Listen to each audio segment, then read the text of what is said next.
D major, D for Delta, D major.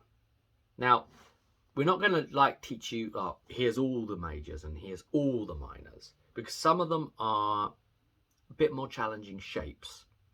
And so it's a case of getting some nice playable chords under your fingers and building up that muscle memory by process, right?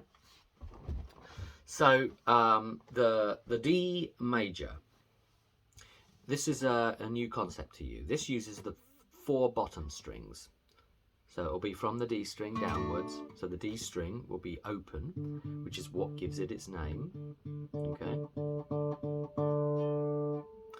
We will not be playing these 2 top bass strings, the E and the A.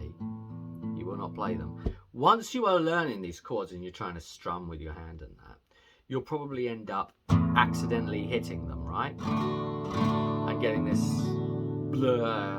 blended. You won't know you're even doing it. You'll probably get this kind of business in with the chord, and it'll still sound okay to you. But once you get a bit more refined, you'll really try to, you know, only play these 4 bottom ones, right? And from this position, all you really can do is just try to avoid them and try to direct your hand to keeping to the bottom 5. And every now and again you will accidentally mishit and bring an A in like that in a strum, and it will be buried somewhere in there, and you're just kind of learning, so don't put too much pressure. But the D major is just the 4 bottom, and if you start playing other notes, it's not that chord anymore, it's another chord technically, and it kind of muddies the sound slightly for kind of higher fidelity recording in the studio and so forth, you know, whatever. D major. So do you remember how I said that the guitar is like a shape oriented instrument? And so I would describe this one as a triangle. Not to be confused when I was talking about triads. Triads mean that it's the 3 notes that make up that chord, the 1, that 3, that 5, right? That's fine. This has the triads in it, but I'm on about simply the shape of a triangle, or, you know, that kind of a triangle that's pointing this way down the guitar. Imagine that, right? So let's come in on and show you what I'm doing. All right, there's the D major. So we'll be playing that D open. And then we've got finger 1, the index finger, on the G string, 2nd fret. Right? Finger 2 is on the E string, 2nd fret. So you see we've jumped a string there. So we're fretting these 2. And then finger 3 completes the point of the triangle and goes on the B string on the 3rd fret. So can you see why I call that a triangle?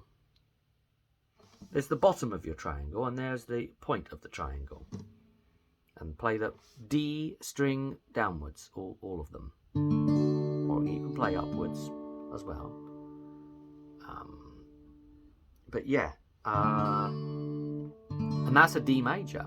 And there's another one to add to the chords you know.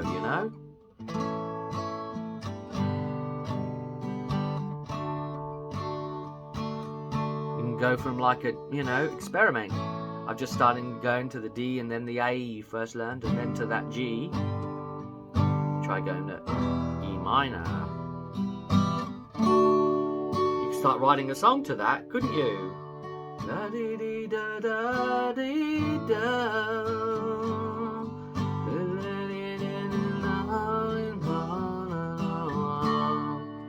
Okay, you know, D major. It's pretty cool, right?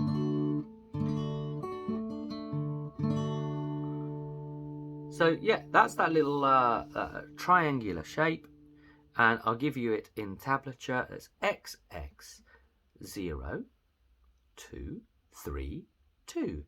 So that's XX 0, 2, 3, 2. XX 0, 3, 2. And you shouldn't even really need this in chord charts. You can download a chord chart somewhere. But you know, you're learning this chord by chord, bit by bit. So you're integrating them into your play. And you know, you'll really know each chord as you continue. And these are the meat and potato chords, you know, all this stuff. D major. We'll leave it there. That's a major breakthrough in my book. See you at the next one.